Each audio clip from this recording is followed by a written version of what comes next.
પોરબંદર બાર એસોસિએશનની ચૂંટણી યોજાઈ હતી, જેમાં કુલ 500 એડવોકેટમાંથી 220 વકીલોએ મતદાન કર્યું હતું। ત્યારે વિજેતા ઉમેદવારોને વકીલોએ અભિનંદન પાઠવ્યા હતા। પોરબંદર બાર એસોસિએશનની ગઈકાલે શુક્રવારે ચૂંટણી યોજાઈ હતી, જેમાં કુલ 500 એડવોકેટમાંથી 220 વકીલોએ મતદાન કર્યું હતું। મતદાન 3 વાગ્યા સુધી ચાલ્યા બાદ મતગણતરી શરૂ થઈ ગઈ હતી। ત્યારે પ્રમુખ પદના 2 ઉમેદવારો અરભમભાઈ સુંડાવદરા અને કિરીટભાઈ સાદિયા મેદાનમાં હતા, જેમાં અરભમભાઈને 167 મત અને કિરીટભાઈને 52 મત મળતા અરભમભાઈની 115 મતે જીત થઈ હતી। જ્યારે ઉપપ્રમુખ પદના ઉમેદવારોમાં રમેશભાઈ ચૌહાણને 125 મત અને તેના હરીફ ઉમેદવાર ચંદુભાઈ મારુને 81 મત મળતા રમેશભાઈની 44 મતે જીત થઈ છે।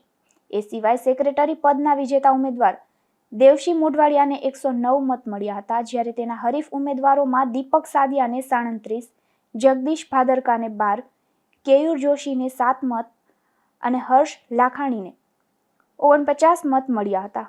જોઈન્ટ સેક્રેટરી તરીકે વિજેતા થયેલ ગગન થાપલિયાને 89 મત મળ્યા હતા, જ્યારે તેના હરીફ ઉમેદવારોમાં સાગરસિંહ રખિયાને 55 મત, ગોપાલભાઈને 19 મત અને હારૂનભાઈ સાટીને 52 મત મળ્યા હતા।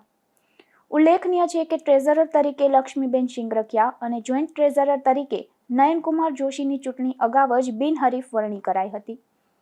વિજેતા ઉમેદવારોને વકીલોએ અભિનંદન પાઠવ્યા હતા અને નવી બોડીનું લિસ્ટ આગામી સમયમાં અમદાવાદ બાર કાઉન્સિલ ઓફ ગુજરાતને સબમિટ કરી દેવામાં આવશે તેવું જાણવા મળે છે। નિપુલ પોપટ, ગુજરાત ન્યૂઝ, પોરબંદર।